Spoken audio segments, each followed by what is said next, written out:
tanınmış fotoğrafın meyidi dənizdən çıxarıldı. Maşınla getdi. Ondan sonra telefona bağladı. Ölüm də həyatın bir hissəsidir.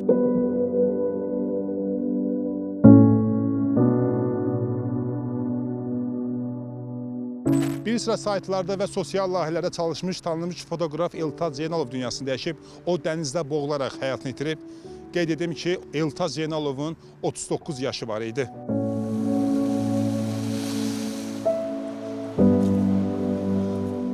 Uşaq xəstə olub da, travmalı uşaq olub. Ondan sonra bunun hobbisi olub bu fotoqraflığa. Onda belə biraz da çox meyli, hədsiz o meyli olub, ali təhsillidir. Son olaraq harada çalışırdı? Sonra o heç nə, ancaq elə saytlarla ya da bir də sərgilərə gedirdi. Özünün sərgisi olurdu çox. Bəs ölüm xəbəri necə aldınız?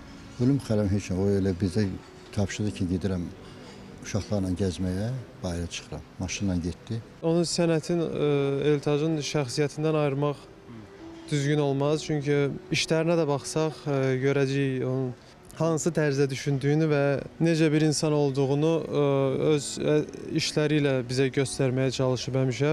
Bir insan kimi çox məsuliyyətli və çox səmimi bir insan idi.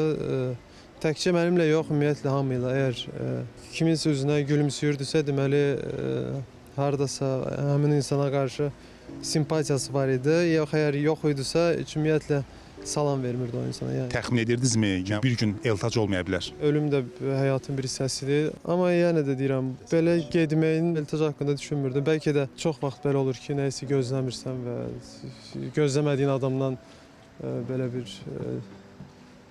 Amma Eltac çox məsuliyyətli və düz adam idi.